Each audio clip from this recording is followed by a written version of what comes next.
Hi everyone. What have we got apart from a foggy Oculus? Hold on. A Foculus.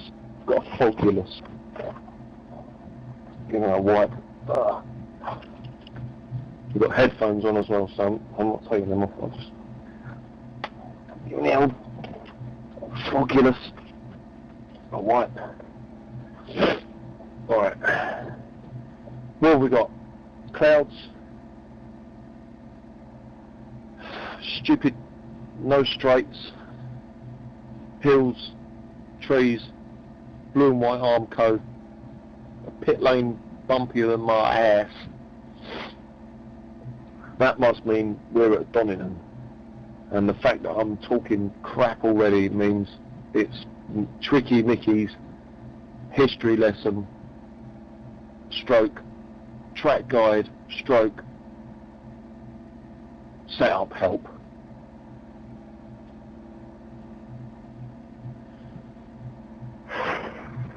I'm doing this before I go to work, so it's going to be a quick one.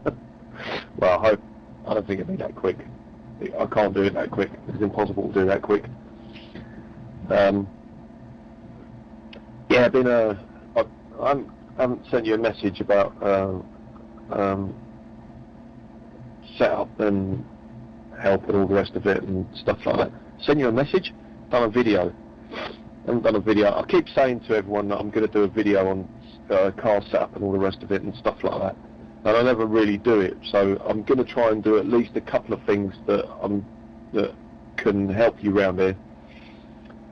I'm not going to talk about low coast ramps and stuff like that. If you want to give that a go, give it a go. I did one season. I used I think it was as low as a 40 coast ramp at this track.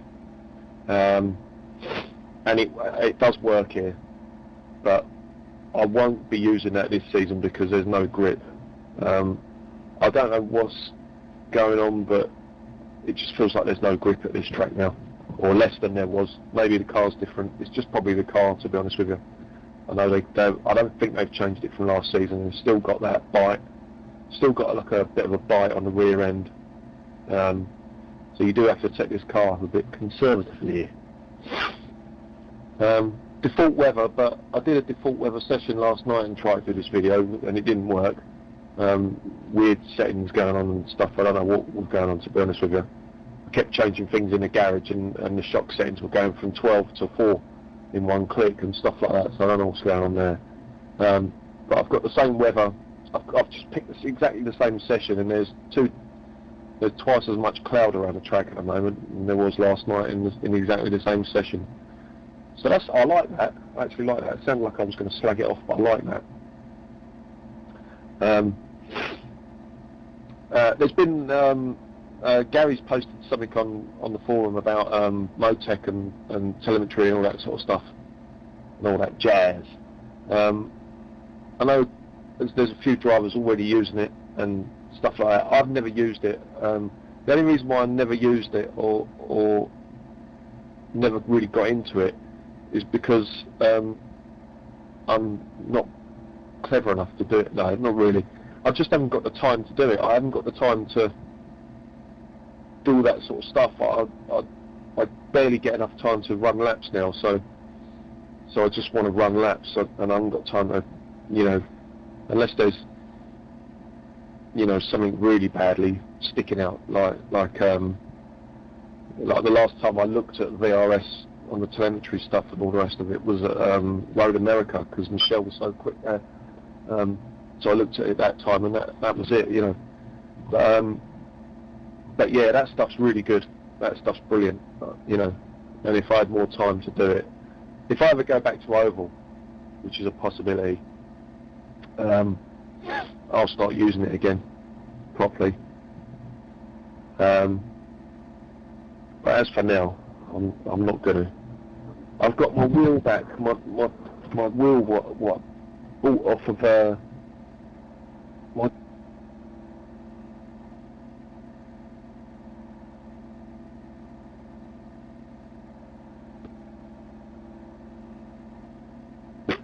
Hands up who thinks Dave's a good driver. I've got my hand up. I got him into iRacing. It was me. You know, he's mine. He's one of me. You know. Anyway, long story I won't go into, but I've got my wheel back and the wheel's fine and I love it, and it's just real. In fact, the only thing that's annoying me, there's a bloody wire going across the front of it. Hold on.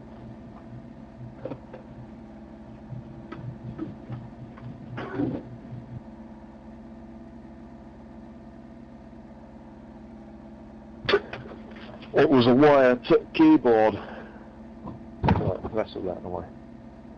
Right, see, look, it goes, you know, I just turn it. And because I've got the wheel fixed, I had like a new lease of life, you know, yesterday. So I thought, I know what I'm going to do. I'm going to clean my pedals out and do all that. You wouldn't have believed the amount of hair and crap in those pedals. I've got old G27 pedals with a, I think there's a load cell in there. I can't even remember. It don't feel like there's one in, really, not much anyway. But anyway, look, watch my accelerator. Look, it's like, look at that. Look, I mean, these pedals are old. They're like old as any, you know, they've got to be 7 or 8 years old. Look at that. Look at it, not even a twitch. You know, and look, and the brake as well. Look, watch this. Look. Oh. Oh. Oh. Oh. Oh. Oh. I love it. I didn't even clean the clutch. I don't think that needed cleaning. No. So I feel like I've got like a brand new rig, you know, because I've got an Oculus on, so I can't see my rig. If you could see my rig, do you know what, we should have a competition, right? Who's got the shittest looking rig? I don't care who you are. My rig looks worse. I promise you that. I don't care what you've got, what hardware you've got. Mine looks worse. All right? I've got an old computer table where I cut the legs down. You know, like an old computer table. You know, one what you'd get in an office. You know, one of these like beige, horrible beige, you know, plywood crap things. You know, and it was one of these single ones what you have in your room. You know, like a, you know, it's like barely wider than a monitor. You know, and in fact it's not wider than a monitor anymore because monitors are quite big now. Anyway, I've got that and I've cut the legs down, and then I used an old plastic chair from the garden, and I just cut the legs down off of that. And I've got my pedals. My pedals are G27 pedals with the front half cut off, right? And then the pedals are leaning up against a brick at an angle. But I'm telling you what, I'm in a sitting position that when you look down at this Lotus 49 and you look at his legs and where his hands are, that's how I'm sitting in this car. I always remember when Michelle told me a couple of years ago that he built his rig to, you know, to copy like the sitting position of this car, or you know, like a lay down. I don't know if it was this car in particular, but he's got this lay down position. And I always thought, oh, I'd love to have that, you know. And one day I might even make, you know, because when I left school, I used to make box section frameworks for a machine company that used to build machines that made bullets for the German army. And I used to make the frameworks that go around the machines. You know, I used to do the sheet metal work. That was when I first started doing sheet metal work. So that was my first job from school. And so I know how to make frameworks and stuff like that. You know, you never forget that. I mean, even if you never knew how to do it, it's not that hard. So I might actually go and buy a load of inch box section, you know, and weld myself up a real sexy frame where I'm like really laying down backwards and, you know, all this like none of this stuff, you know, none of this upright sitting position stuff. You know, I can't stand these PC rigs and these sitting, you know, upright with the steering wheel sort of facing the ground and stuff like that. You know, I want to be laying down like I'm in the car, like I'm here in the car. You know, you got VR and you're laying down. It's no other feeling in the world. Quite like it, apart from looking at that pit guy. Look at his skin. Anyway, setup, blah blah blah blah blah blah. Bathurst setup, change the gears. What you should all do, right? And this is for the guys struggling with setup, or they probably think they're struggling with setup more than they are. But they could be struggling with setup, you know. What I normally do is I normally load a baseline setup. If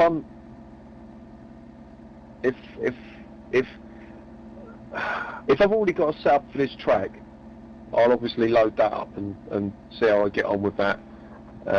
It normally works, but this season and last season, none of my setups have worked just because the car's got so much less grip really on the rear. Well, I don't think it's got less grip. It's just got more of a snap. So all my setups were quite aggressive, and they don't really work anymore. So probably, you know, you know, this season and last season that changed my driving style and all sorts of stuff, changes setups, and I don't like it. You know, I want it back how it was. I don't want it back how it was. I want less grip. Anyway, so basically what I've done for the last 2 seasons is start with a baseline set, and this baseline set, I reckon you guys should all load a baseline setup. You know what you think's good, and then take it from there when you set up your car. 9 out of 10 times you can drive around the problems that are in the setup on this car, because if it understeers too much, you know, you can brake earlier and then power through the corner to get away from the understeer. You know, if it oversteers too much, you can I mean, you'll be fast on the corner entry and you have to just learn how to get off the corner with your foot. You know, you can drive around a bad setup in this car. I think you can in any car. You probably can in any car in real life, you know, except the oval things. The oval cars are, you know, they've got to be the most setup dependent cars on the planet, you know. But for this car, you can drive around all the crap. You know, if you've got a crap setup, you can get away with murder. So I know Gary was saying about the difference in lap times, you know, with a good and bad setup. I don't think it's a lot, to be honest with you, mate. I think it's a good, you know, I mean, from a really good setup, what you're used to then, you know, getting a setup shared to you from somebody and it's a really bad one. You know, as long as the gear's all right, I reckon you're probably going to be about half a second slower with a really bad setup than the setup that you're used to. Probably, you know, around here anyway. You know, I reckon it's going to be about half a second.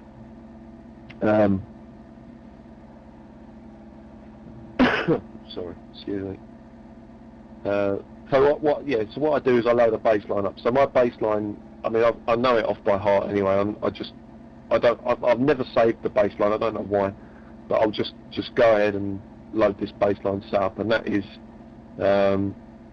obviously I'm not in the garage, so I'm trying to think of all the setup changes in the car now.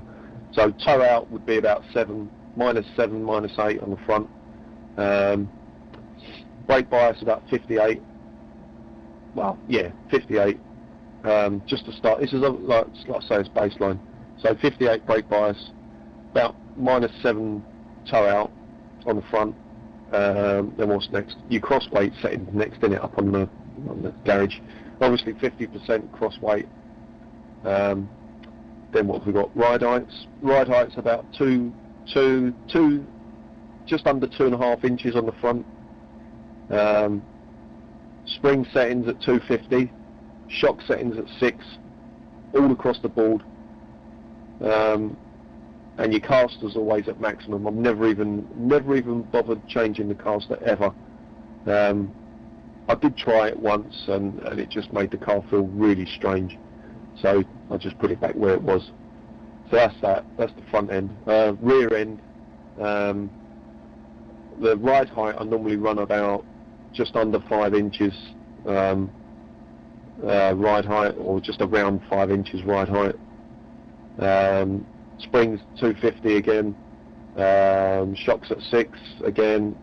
Oh, cambers on the front, -3. I start with -3. I'm going to talk about cambers and shocks today. That's all I'm going to talk about. It's cambers and shocks because they're pretty important. Cambers and shocks, and maybe a bit of power ramp if you guys are new.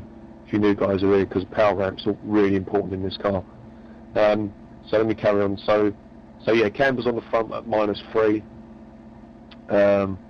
Cambers on the rear, I normally start with -0.8, and that way I can go up. You know, I'll never go above I'll never go more than -1.2, more, you know, something like that, -1.3, and I don't normally go the other way. I don't normally go further than -6 or 5. So in that region, and then that's a really important setting in this car, rear cambers. I'll tell you why later. I'll tell you why before I do the lap guide. I'll talk about setup for a while now. So that's your cambers. What are we up to? What's on the back of that car now? Oh, roll bar on the front. Probably about 6. Is it 675? It's not 675, is it? Yeah, 675 bar on the front. A .750 on the rear. I'll have the fine adjustments all set up for both ends, and that's it, isn't it? That's it for the chassis. Towing at the rear, towing at the rear +1, and 50 power ramp, 50 or 60 power ramp, say 75 coast ramp, 1 clutch, no preload, and obviously gears to suit what track you're at. So let me talk about. So once that's set like that, that's my baseline, right? So I'm going from there, and I'm just going to run laps. Nowadays, because you know, there's a lot of people in this series that are really used to driving this car now, so they're probably the same as me, where you just sort of go out on track and you just, you know, by turn 3 you just sort of think, oh, this car needs that, or this car needs this, or whatever, you know.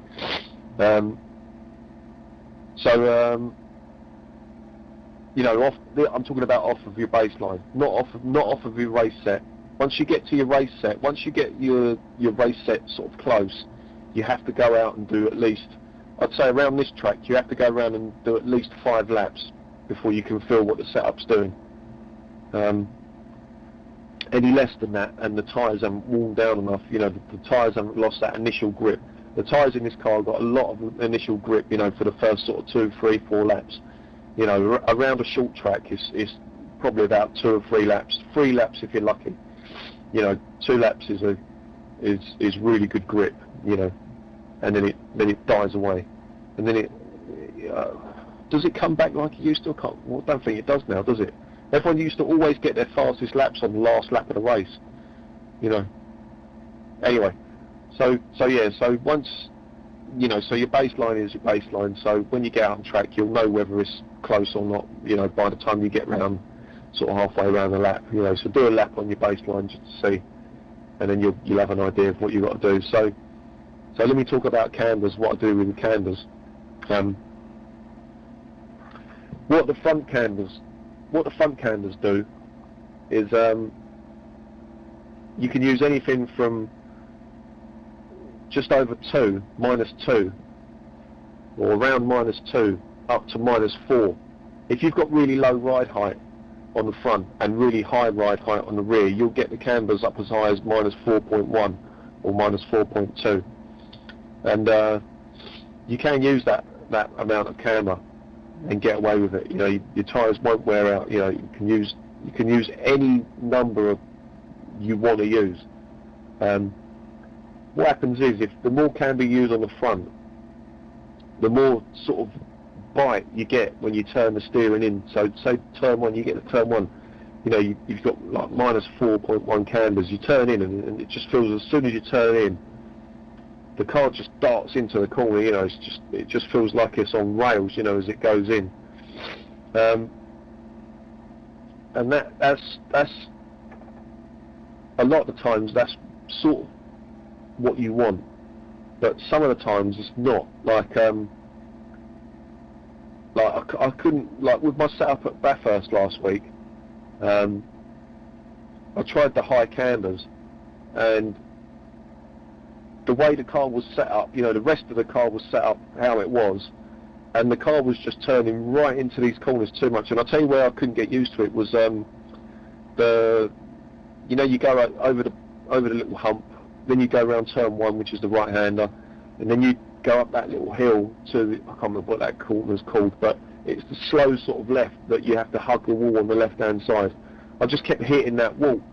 The car just kept turning into that corner so tight. And the last turn, you know, the, what's it called, the elbow. Turning in there, you know, the car just hits the wall on the right, on the left-hand side, you know, just because it's just got so much turning. So I dropped the cambers down, you know, just to get rid of that, and it really helped. I'm not sure how I'm going to run the cambers here, but I mean, at the moment they're set at 3.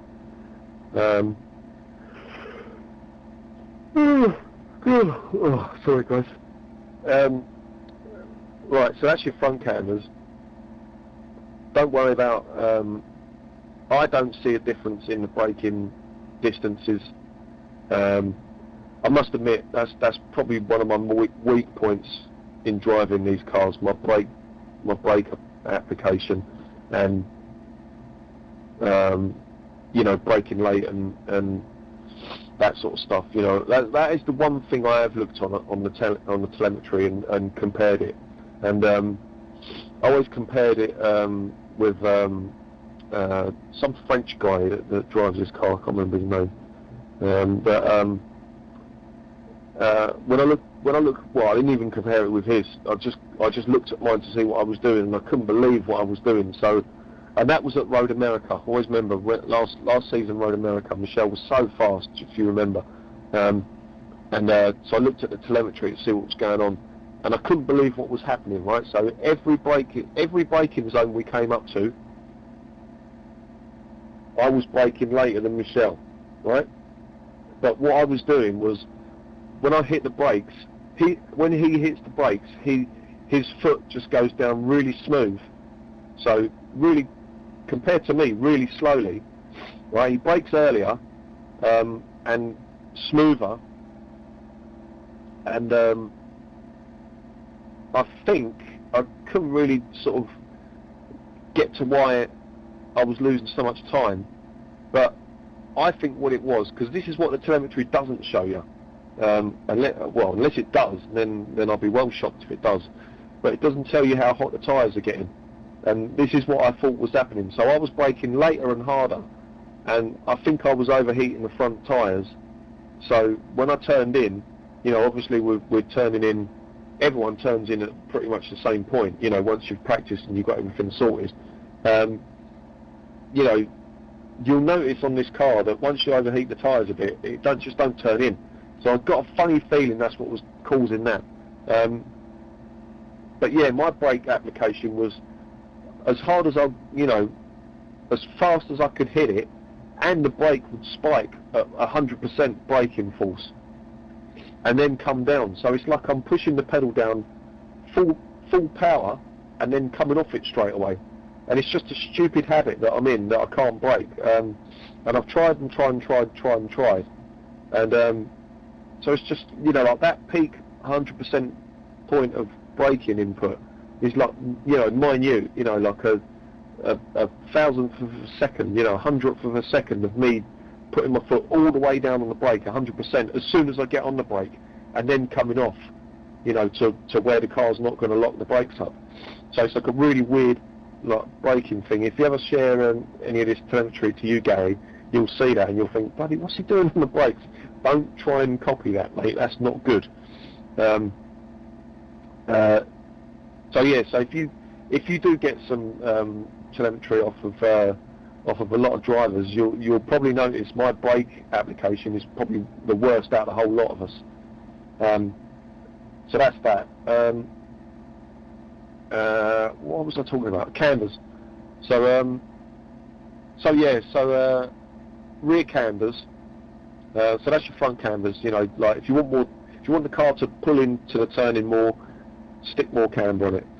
And oh, that was what I was talking about, brakes. You know, if you have got a lot more camber on the car, I have never seen a difference in the brake distances. You know, you're supposed to be able to brake later if you've got less camber because there's more of the tyre hitting the road, which you probably can. You know, but I've never noticed it. You know, doesn't mean you can't. Just means I haven't noticed it. You know, someone else might be out there saying, "Well, I bloody have. You know, I can brake 10 metres earlier or whatever." Well, that's fine. You know, that I just haven't seen it myself. So rear cambers are really important. Rear cambers are such a fine balancing act on this car. The more rear camber you put in the car, the more grips up it is on entry and through the middle of the corner. The trade-off is you can't get on power as well with higher rear cambers. So if you're up around 1.2, minus 1.2, minus 1.5 on the rear, you're going to be really quick on the entry and right in the middle of the car. And if you can practice to get off the corner with that high amount of camber and nail it, you're going to be bloody quick. But it is tough to do. It's quite hard, and everyone knows once you lose the rear end on this car, you know, trying to get it back, you know, especially if you've got someone. I'm not talking about practice, you know, in practice. So this is the other thing as well. When you're setting the car up, you've always got to put your mindset in the mindset of being in the race. So if you've got someone right on your arsehole and you go into a corner with this high, you know, with 1.5, minus 1.5 cambers on the rear, right? So you've gone into the corner and then you've lost the rear on the way out because of that high camber number, right? There's no, oh, I'll just get off the throttle and make it, wait till it grips, or I'll short shift or anything like that. You know damn well that you're in the shit and you need to stop the guy behind you passing you. So when you're practicing, always practice like that. You know, always practice with a mindset that there's someone on your arse that you know is always on your arse. You know, and they're always trying to get past you and stuff like that. And if you do make a mistake, they normally do get past you. You know, if you're in that boat, then you need to set the car up so you can drive it at your limit. You know, once you're in the race situation. So look at the rear cambers as that. You know, like, you know, if you've got high rear cambers, you'll get into the corner quicker, you'll get round the middle quicker. But as soon as you get on power, it's harder to get on power with higher cambers. So there's a real balancing act. The other thing is, if your car's understeering, lower rear cambers is a really good way to get the car to turn around the corner. So, say for instance turn 1, so up there I've got, you know, a bit of understeer. So you can actually, I've never tried this, but I've just thought of it now. You probably can set up your car with your baseline set up. If you've got a baseline set up like I have now, and you just find that it understeers into the corner. Now I've got minus 0.8 on the rear at the moment. So if my car goes down there and understeers round turn 1, I'll drop the rear cambers down. And that does two things to help you. That helps lower the amount of grip on the rears, on the entry and the middle of the corner, so your car will rotate more as you go into that corner. And then when you get on the power, it's got loads more grip. So you're benefiting a massive amount, you know. So maybe even try and do that. I might even try and do that this week, you know, see how it goes. I'll get a normal setup what I normally run at one of these sort of tracks, and then I might try, you know, and think, right, I'm just going to make a brand new setup. I'm just going to start from a baseline again. I'm going to put some understeer in the car. You know, I'm going to raise the front springs up a little bit, or raise the front roll bar up a little bit on the front. You know, just get a bit of understeer. And then I'm going to drop the rear cambers down to 0.5 and something like that, and then see if the car still rotates. If it does rotate, you watch how fast you get off the corner, because there'll be so much grip as you put your foot down. So yeah, so that's what I'm saying. So there's loads of ways you can do it, and what normally happens is you normally find that you sort of get to a lap time, and no matter what you do to the setup, you just can't get any faster. And that normally means your setup's sort of sorted, I think. You know, you're sorted, your setup's sorted, and your driving is sorted. You know, if you can't get any faster than that. If I know this has come up in the forums, so I'm not, you know, don't sort of say it as if I'm trying to sort of say anything like, oh, you know, you lot are slow because you're not, you know, this, that, or the other. But if you find that you're quite a way off where you want to be, I'd say 10 times out of 10, it's getting on power early is causing it. Honestly, right, there's been so many times where, especially at places like Lime Rock and stuff like that, when I used to do the old training sessions with the guys years ago in this car, the reason I used to always do it at Silverstone National. The reason is there was a few reasons I did it at that track. It was the first reason was it was really easy to learn that track for anyone because it's so short. You know, everything comes around really soon. So by the time you know, why is the Nürburgring hard to learn? Nürburgring's hard to learn because you only go around one corner, you know, every 6 or 7 minutes. That's why that place is hard to learn. You know, so the shorter the track, the easier it is to learn. That's why I see it anyway. So Silverstone National, it's got every type of corner you want on there, apart from chicane. And yeah, and it's got corners on there that really show up getting on the power earlier. And this track is another one. This track is one of the most obvious tracks to show up why you're not as fast as you want to be, because you're not getting on power early enough.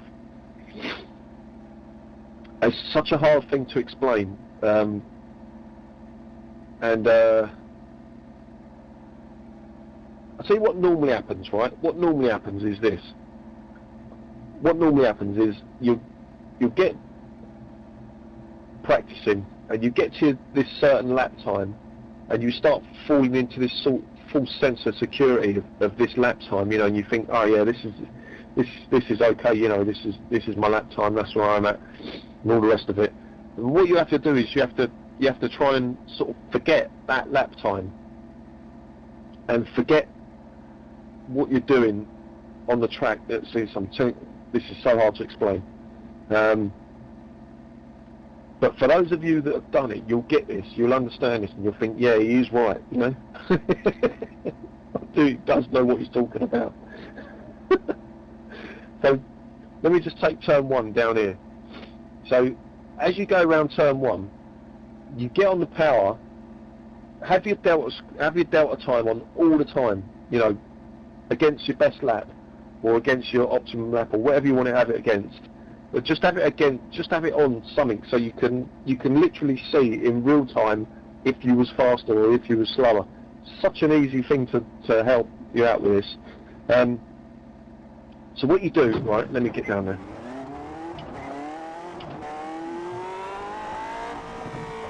So, what's going on here? Alright. So say for instance you're turning into turn 1.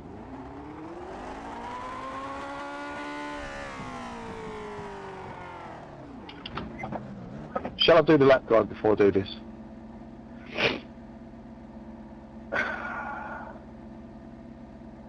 Yeah, I'll do the lap guide first. I'll do the lap guide first, and then I'll talk about getting on power early and stuff like that. This ain't going to take long, because I'm pretty up to speed at this place now, and well, I was last night anyway. So your first brake marker, not the transition between the grass there and the blue stuff. Not the first line, it's around the second line, it's around there.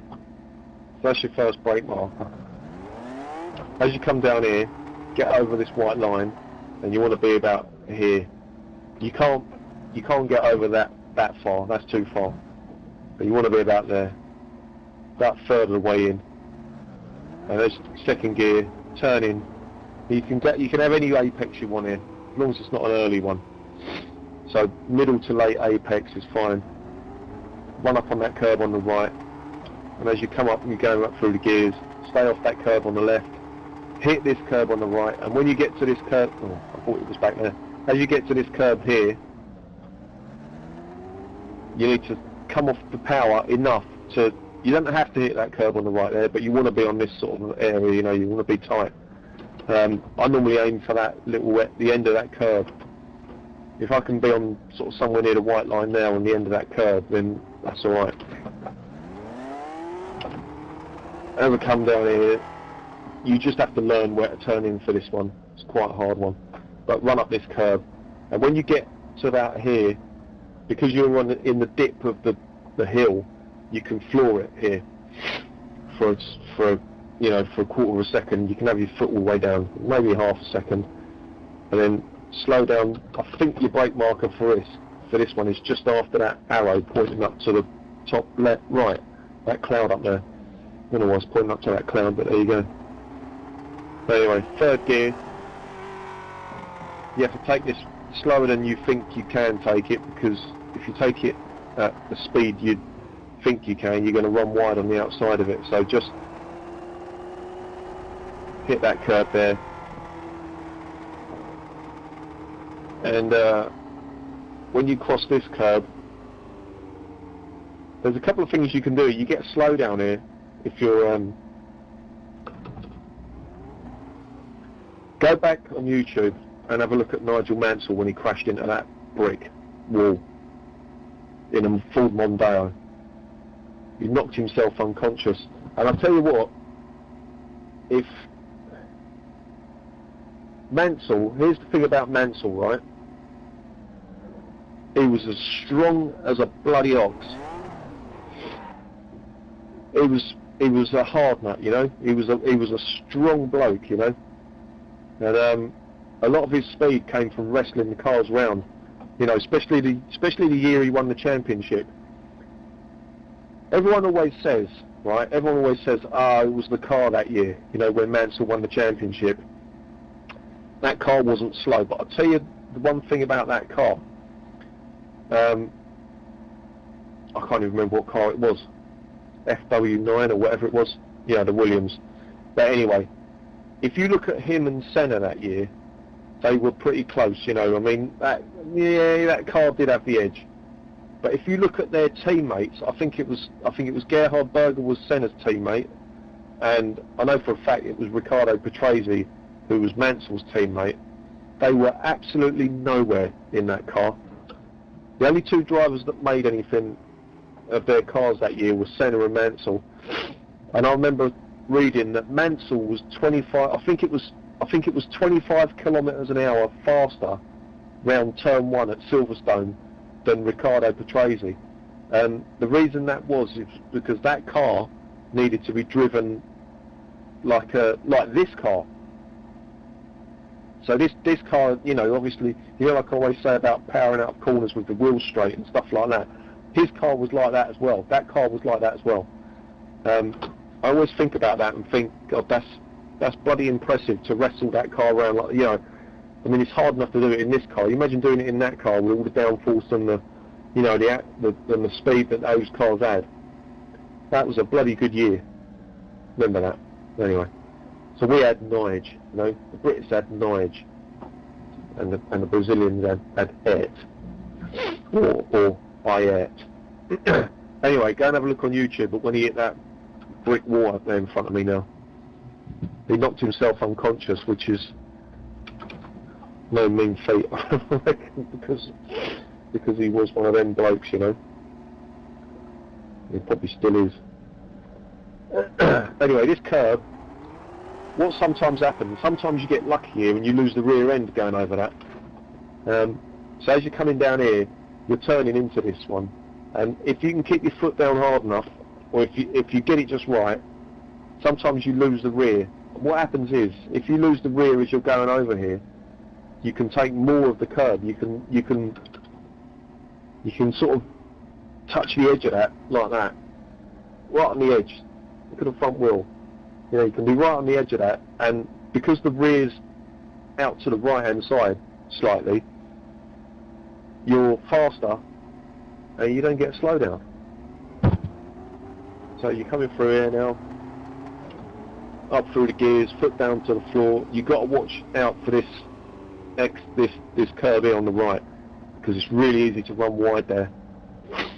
And round here you're slowing down, and what I normally do is I normally downshift really early through these corners here, well, through this left-hander, just to get the back end to come out. Once I do a couple of laps, you'll see. Second gear, is it, for this one? I think it's second, might be third. But late apex works here nicely, so run up on that curb. So up the hill now, aim for this blue curb and brake right on the bit where the track goes dark, and brake and change down to second gear. Now all these corners that, you know, you're coming out of, all these acceleration zones, I think you change up to third gear for this one. Yeah, third gear short shift, and as you're coming out of this acceleration zone, there's a little thing on the right, yeah, this curb on the right. What I normally do is I normally aim to be at full power in third gear around this curve. So that shows you how much you have to wrestle the steering. Or, you know, wrestle the steering in these cars. We're in toy cars. You know, this shows you how much you play with the steering to keep the car straight. You know, so you're coming out here, the back's out. You know, if your car's going around this, the car's going around this corner like this, but your steering is like this. And you know,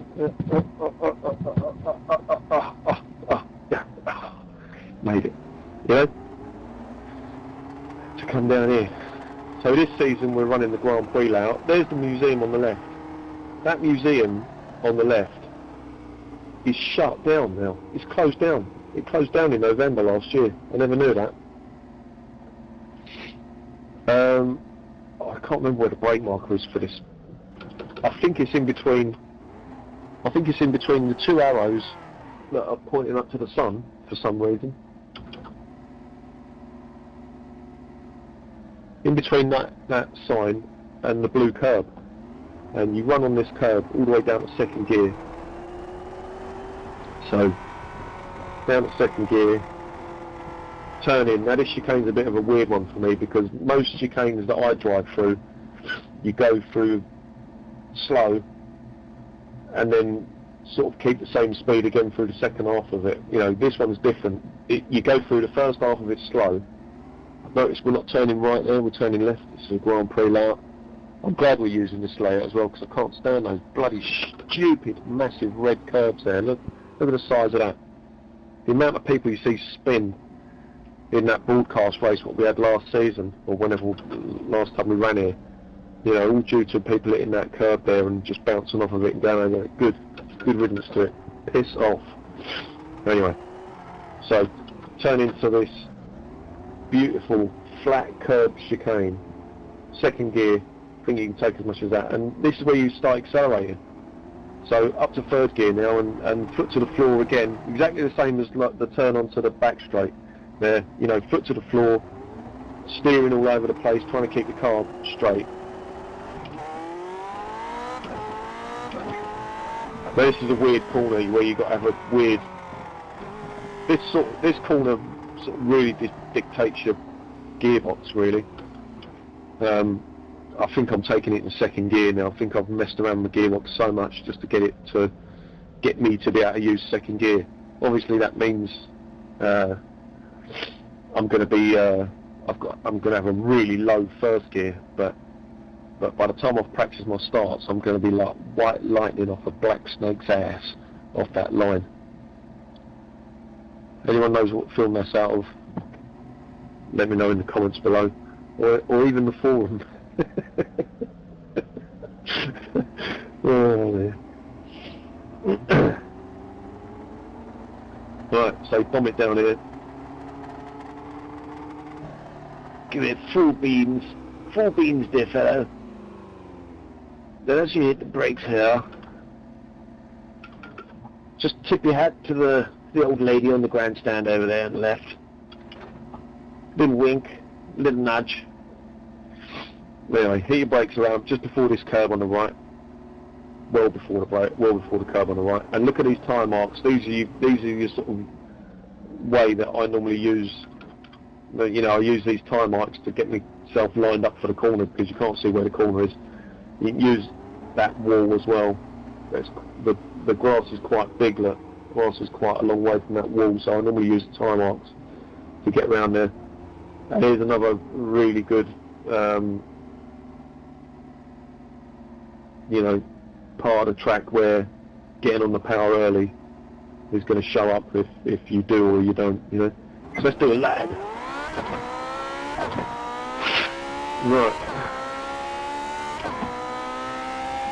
Right.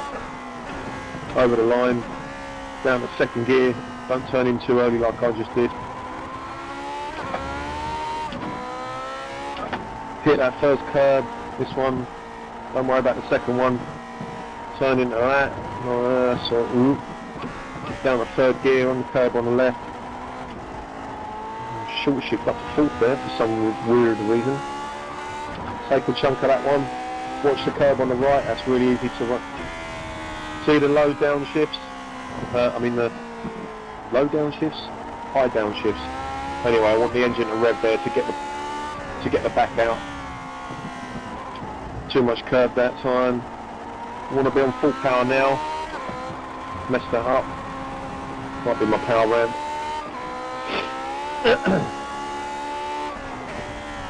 On the curb, down to second gear, up to third, and accelerate.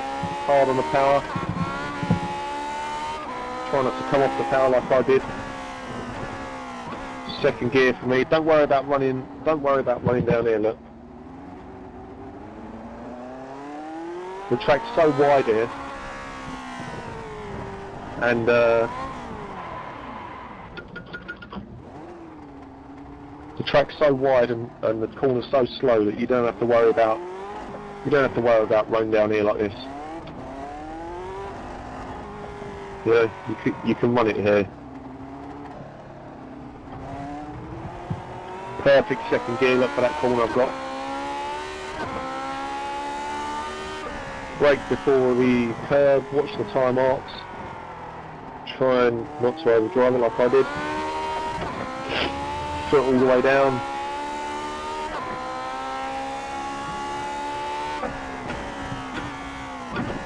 Second gear again, normal apex like now, up to third maybe, for me. First curb, don't worry about the second one. You have to hit that one. Brake on that sign on the left, on that blue shit, on that blue stuff there. Just touch that one. No, that's too much. Slow down there. So let me just clear that. Early downshifts for this corner to get the back out. Then brake just as you see the dark bit on the track. There, now. Third gear, I want to be on full power when I'm at that curb. I think my gears. Oh yeah, that's what it is. I've changed my gears. They're slightly lower than they were. Again, don't worry about running down the curb for this entry. No need. On power, full power now.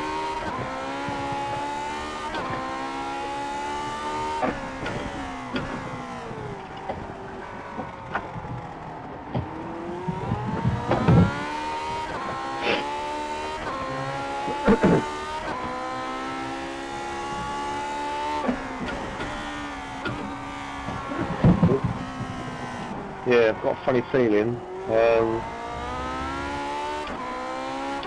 I've got a funny feeling I'm using the wrong gears for these corners. Anyway, down to third for that. Or is it fourth for me now? I can't remember now. Right, here's where you need to watch that to come off power there, otherwise it'll run wide.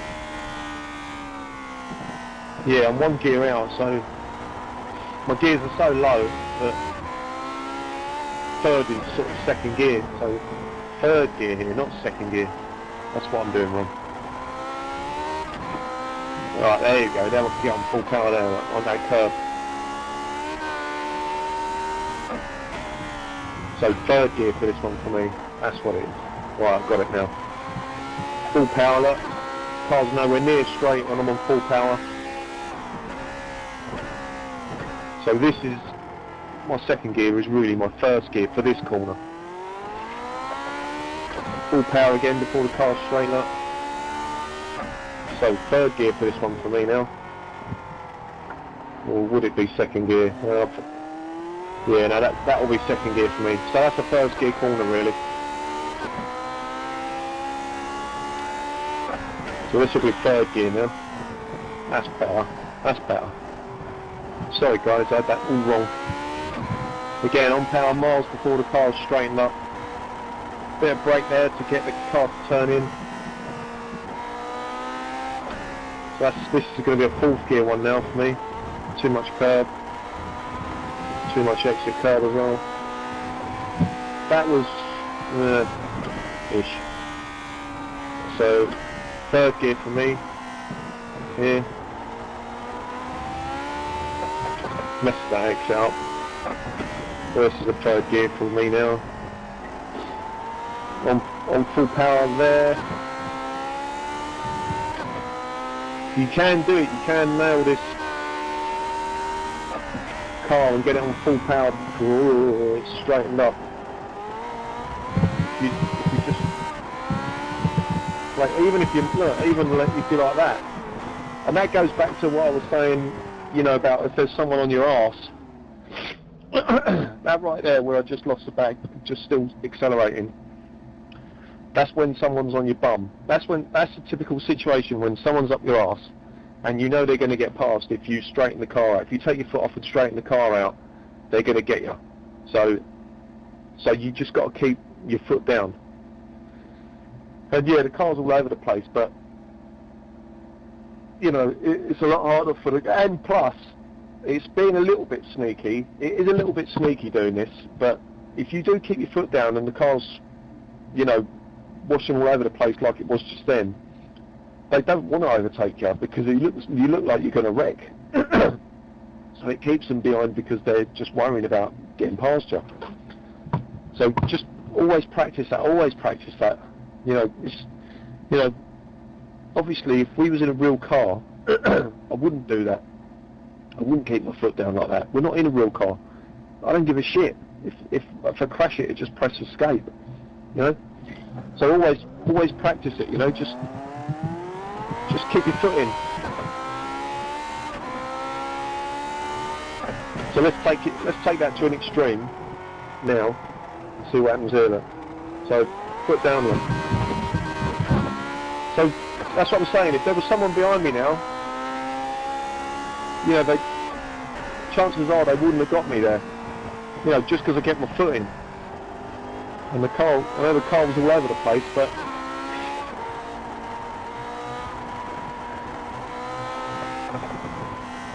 it's good practice. So third gear, nice bit of curb.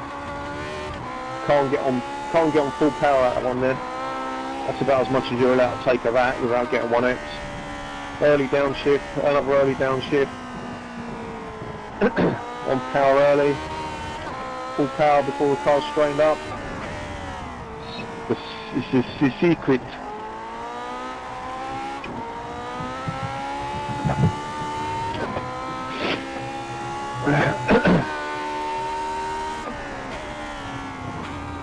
Now, I know I'm sort of stressing the point of getting on power before the car's straightened up.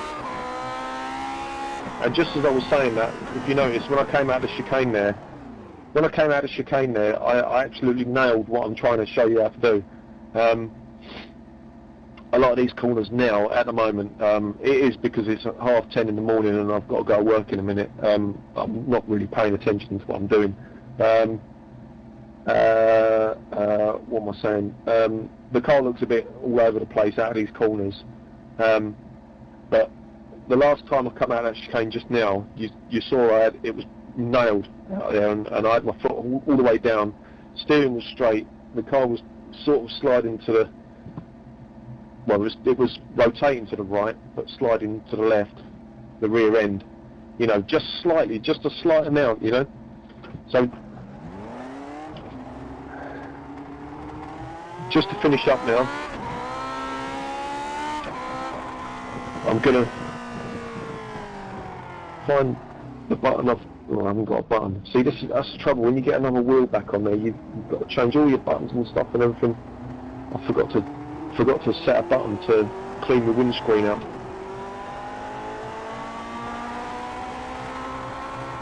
My visor anyway. We shouldn't be allowed to clear that in the Lotus 49. Or if we do, if we press to clear the screen, you know, like the tear off, like we should just create a massive smear across our goggles in this car. Right, let me just talk about so I talked about setup and cambers and all that shit, didn't I, earlier? Right, so what I'll talk about now is what you do, how you practice getting on power early. Right, what you do is you take one corner, turn one. Here we go. Take turn one, alright, and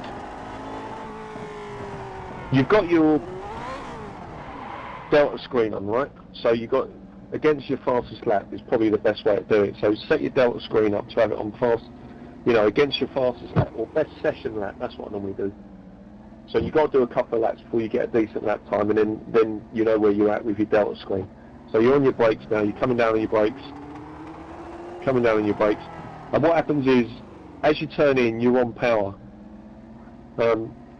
You're on power now, but this isn't where I'm talking about getting on power early. So I'm not saying, you know, if you get on power there, you know, as soon as you come to the brake, about there on that white line, I think it is, dead on that white line. So this is where you come off your brake and you get on power again. What normally happens to me is I normally get back on power, so I'm in second gear. I'll get back on power, then I'll realise the car's not going to make it to the apex. I'll put a little bit of brake in, then I know it is going to get to the apex. But that's not what I'm talking about. That's not getting on power early, not at that point. So I'm not saying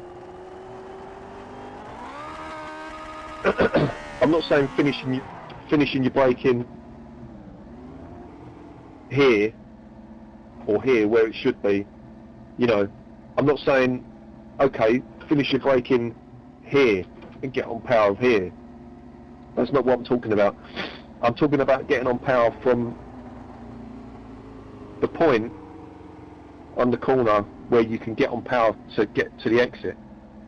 So what you have to do, so you're here, right? So, and it sounds easy and obvious what I'm saying, but it's really hard. Honestly, this is why people struggle, because it's not easy to, it's easy to do, but it's not easy to read what you've done. That's why people have trouble with it. I've found it, I've realised how to explain it, right. It's not easy to see what you're doing. And this is why you've got to really consciously think to yourself, right, I got on power at this point here, next time I'm going to get on power here. And once you've done that, once you've practiced that and you think, because what will happen, this is exactly what will happen, I promise this will happen, right? Say this is where you get on power, right? In second gear, coming out of here, this is where you hit the power every time. And what happens is you get into this false sense of that's where you get on power. This is all you do. You know, you come around the corner, you get on power, you know, okay, I'm faster than X bloke down there, I'm slower than this bloke along here. What you have to do, what you have to try and work out is how much earlier can you get on the power. It really is where all the lap time is. You know, if you look at any of the replays, it's so easy to see where someone hits the brakes, and it's really easy to see the racing lines. So if you're watching another guy, a faster guy in a replay, and you're thinking, well, he's doing exactly the same bloody racing lines as me, right? That's not it then. If he's hitting exactly the brake, even if he's braking later or earlier, you know, 9 times out of 10, that is just a really minute part of the lap time difference. Is if you get on brakes early or later or harder or softer or whatever. You know, and 9 times out of 10, you know yourself, if you're fighting a guy next to you and you think, what happens with me is I always think, if I'm next to anyone, I've got one eye on his front wheel and one eye on the braking marker. And I always think to myself, right, I am going to brake later than you. I don't care where you brake, I'm going to brake later. And if the car gets out of shape, I'm just not going to downshift, or I'm not going to, you know, I'm going to do whatever I can. You know, and 9 times out of 10, the other guy's thinking that as well. And what normally happens is you both brake at the same point. So when you're braking normally on your normal race lap, when you're not fighting anyone, you will brake probably a little bit earlier, and so will he. But he's still going faster than you. What the huge thing is, what you can't see, is how early he gets on power. It's so hard to see. So, so what you have to do is this. So as you're coming round second gear, say you get on power here. I'm sitting here now, I can't even think where I do get on power. But say it's here. The next lap you run, just try and bring it back a little bit to there. Just really conscious. So look, if you look out the side of the, if you look, I don't know if you'll be able to see it now, but if I'm look, if I'm there, there's 2 lines in the sand, and I'm right on the first one, and there's the second one. So just watch for things on the track, and watch your delta bar, because that will show you if you've done it or not.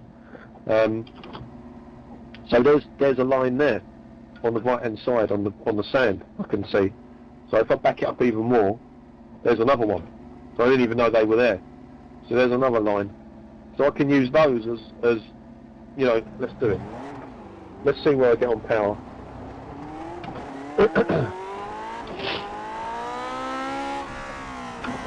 So there's going to be a point where you get on power. Do I need to back on it? No, I don't. There's going to be a point. Oh, I didn't like that. Felt a bit sick. I looked to the left, looked to the right, and then looked straight again. Didn't like it at all. There's going to be a point where you get on power, and you get on power earlier, and you get on power earlier, and then you think, what the bloody hell is Mick on about? All I'm doing is just driving straight off the track on the exits. Right? How can you just keep doing what he's saying, you know, getting on power earlier, getting on power earlier, getting on power earlier, and still make it round the track? I'll show you what happens. Right, so let's see. So second gear, so here's my turning point. Right, I can get on the power now. Right, so I sort of know where that was. I must admit, it's pretty tough to see those bits of crap on the floor when I've done that. So as I came round, it was around there. That's how late it was there. So what I'll do, without doing it now, I'll do exactly the same power input. So say I'm on that much power in the middle of the corner. What I'll do, I'll back it up, like the distance. You know, I'll bring the distance back, you know, half a car length, and try and do the same. Try and do the same application of power, what I'm used to, because you'll all be used to how much throttle you can put down. You know, I think you'll probably find a lot of the time, out of all these sort of slow corners, all these second gear corners, you can put the same amount of power down. Well, you normally do. You know, it normally starts around there. You know, when you're in the middle of the corner, and as you're getting out, you're in second gear. As you get out, it's probably that fast. You know, it's probably from there to there. Let's have a look. Just watch how fast I can get on power. So second gear. So I'm a lot more. It's slower. It's slower than what I said it was. So I'm about there through the middle of the corner on the throttle, and then as I exit, you know, the car's exiting now. I'm normally like that, about that slow from about there up to there. So the way you back it up is you keep that, because you've got that in your muscle memory. That's your muscle memory set, you know, from ever since you started driving the Sims or whatever you do. You know, that's your muscle memory. So in the middle of the corner, I'm around there, and then slowly up. So what I'll do is I'll back that up a bit earlier. So I'll do it now. Now you can see I was a little bit wider. I was on the exit curve, and I wasn't the lap before, I don't think. So let me go again. This is going to take a few goes. So, but I'm pretty sure you're going to get the idea of what I'm trying to explain when I get to the main point. There is a point to all this, guys. So let's have a look again. So second gear again. Half throttle up. Right, and I'm over the exit curve now. So I've just backed it up until I'm running over the exit curve, and that's what will happen. So what you need to do is not move it forward again. Don't move your point where you get on the power forward to where it was where you made it around the corner safely. What you need to do is you need to adjust your foot. So as you go around it this time, don't put as much power in initially, but still get on it at the point where I just did before, where I ran off the track. Still put your foot in there, but not as much. So that's what you do. So let's try that. Go down the second gear again. So not as much power this time. And I made it round. So that is how you do it. That's how you keep the power. The reason why the car's going faster through the corner like that is because you're on the power side of the diff.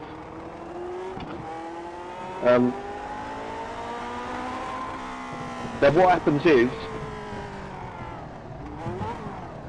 I have to say so myself, that was a pretty bloody good example of how you do it. Right?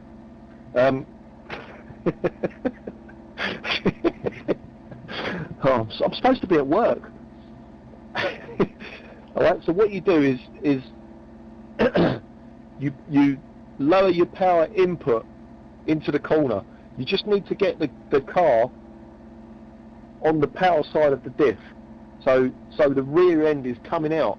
Doesn't matter how little you are on power. If you're off power, you're going slower. If you're on power, you're on the power side of the diff, which is forcing the rear out anyway, and you're powering out through the corner. So what you do in this case, now I've sort of found a spot where I can get on power earlier and make it, because I've put in less power at the start. What I need to do is I need to find the limit of that. So, and this is where it gets harder, because you have to really practice, and this is why I struggle on big tracks, because doing this at the Nürburgring, you know, where you've got like a 6.5 minute lap, you know, where you only go round one corner every 6.5 minutes. This is where people like Michelle and other drivers like that are, in my view, the best on the service, because they pick this up so bloody quick, you know, and they just automatically know, you know, it's like a switch, you know, this bloody switch is like, you know, and it's just, this is, you know, I can normally get away with it on small tracks like this place or whatever, and all the other small tracks, because the corners are coming around so quick, and you know, my 47-year-old brain can just sort of keep up now. You know, it can't keep up at places like Spa and Nürburgring, because it loses, you know, the neurons can't remember where point was where I put my foot on the pedal. That's what it is. I know that sounds like I'm joking, but I promise you that is what it is. That's exactly what it is. So what you have to do now, right? So I found a pretty good bloody spot where I can get on power, which I've forgotten now, to be honest with you. So what you do now is you just keep doing the same thing. You just keep getting on power earlier, but less. We'll see what happens. So down the second gear again, turn in, on power. So I've forgotten it now because I've just been talking and trying to think about what I'm talking about and stuff like that. But and I'm not going to do it again because this video's going too long, and in a minute I'm not even going to bother going to work. So that's an idea of how you get on power earlier, and how you actually observe what you're trying to do, you know, and try and change what you're doing. The best corner for it is over here. But I'm not sure if you're this is a really good way of learning it. I worked this out last night because I was just trying to get my gears set up for this slow hairpin. So come down here like this, just run a test session for yourself like I've done. I just looked to the left and see if anything was coming. VR, you know, that's how realistic VR is, you know. I looked to the left just to see if there was another car in there, coming. I'm in a bloody private test session and I'm still looking to see if there's another car. I'm not sure if it dealt. Let me try it. Let me try this.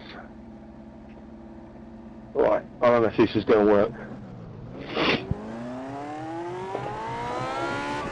So come round, so I'm in second gear here. So this is where you learn how early you can get on power. And then stop, just come round here. Even do it through this corner. Oh, you might be able to see it, yeah, because the delta thing's reset now, look.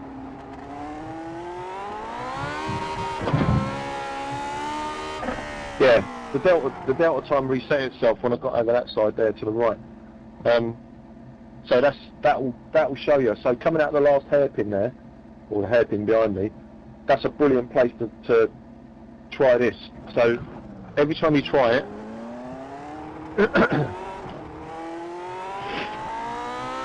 so is your entry. Try and keep your entries and everything the same, or get your entries and everything right. Get so you know what you're doing here.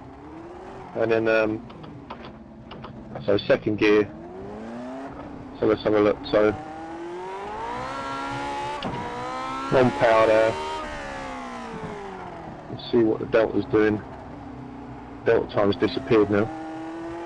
So maybe it's not going to be no good. Oh no, it's back. Right. Okay, yeah. So the delta time resets every time. So right, there's a little black mark there. I just noticed the black skid mark on the track. I'll stop and show you where that is. And I can't get on power. Well, I haven't yet. I haven't got on power that early yet. So then turn in, look. Turn in. There's the skid mark there. See where they just crossed? Not the one that goes off onto the left of the track. The one that's right in the middle of the track. This one here. That's where I'm going to try and get on power this time round. And if I end up over in the grass on the left, I'll do exactly what I just spoke about to see if I can make it. So down the second gear, watch for that skid mark. There, get on power. Right, I'm off on the grass. So let's try it again.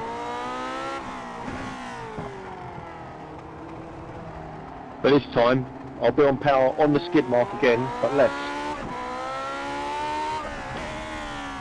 So, skid mark there, on power less. Right, and that wasn't enough. So I can get on power harder there. So I've already there, in the space of 2 minutes, 3 minutes, I've backed up a power application point and worked out that it's not early enough.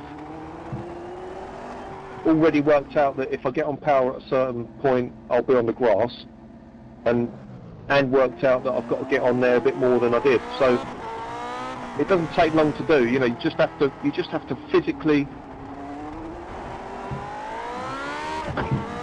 choose, mentally choose to work on it. You know, how many times would you come down here, go around this corner, and not think about anything, and just go around it, come out of it like that, and not worry, not even pay any attention whatsoever. That is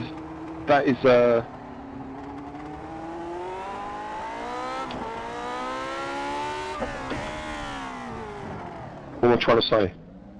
That's the worst thing to do. The worst thing to do is just go around this corner. Every time you get to this corner, the worst thing to do is just get around this corner, not even think about the corner, not even think about the exit or the entry or any of it, and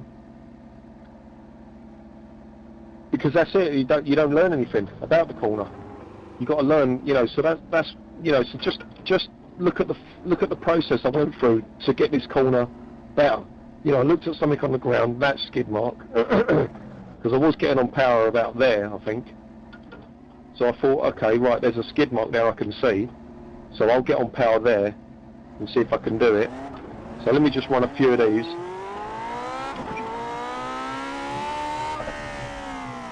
This is probably the best area of track on the whole service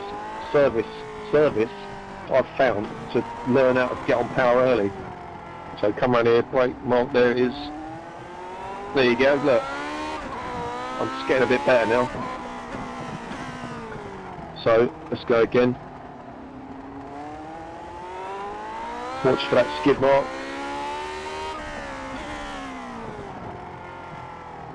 There. So on power less, look. Went on power a bit too hard at the end of that there. So now, because I've ran out to the curb a little bit more, there, I'll get on power the same point, but a little bit less again, there, and that's almost getting there now. So what I'll do now,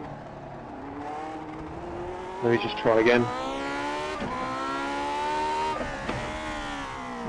Just watch for the skid mark. There. Yeah. Right, so now what I'm going to do is I'm going to back up the marker. So I'm going to get on power before the skid mark. Obviously I know I'm going to be getting on power left. So where's the skid mark?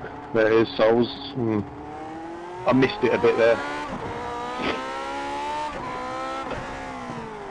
But it won't take me too many goes and I'll get it.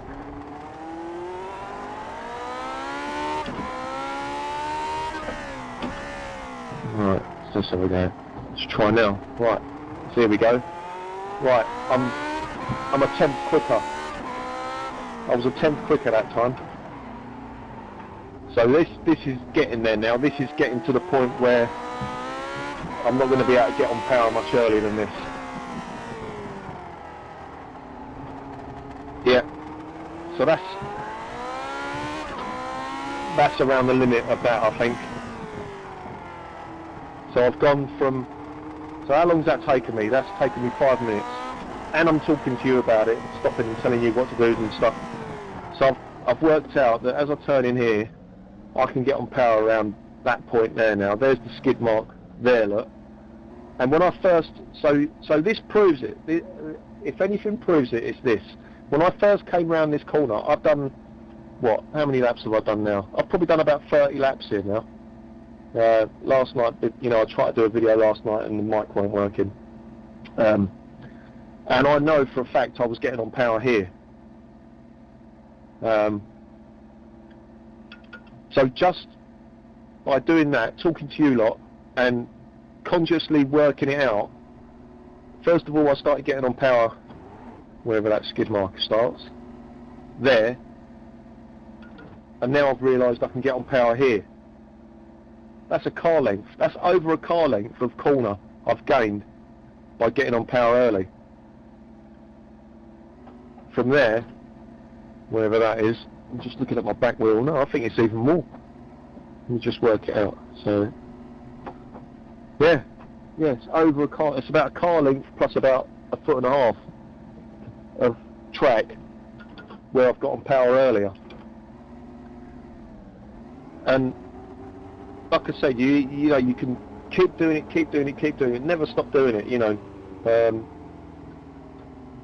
every time you go, even in the race, even when you're racing, you know, just think, right, you know, can I back this corner up? You know, and obviously you got to do it on every bloody corner and every turning point. You know, and work out the best way to do it and stuff like that. That's why it takes me so long to learn places like Nürburgring and be on pace with people like Michelle. Oh. Sorry, I didn't mean to shout. That was a yawn and a stretch. And oh. Right, I hope that helps, guys. I've got to go to work.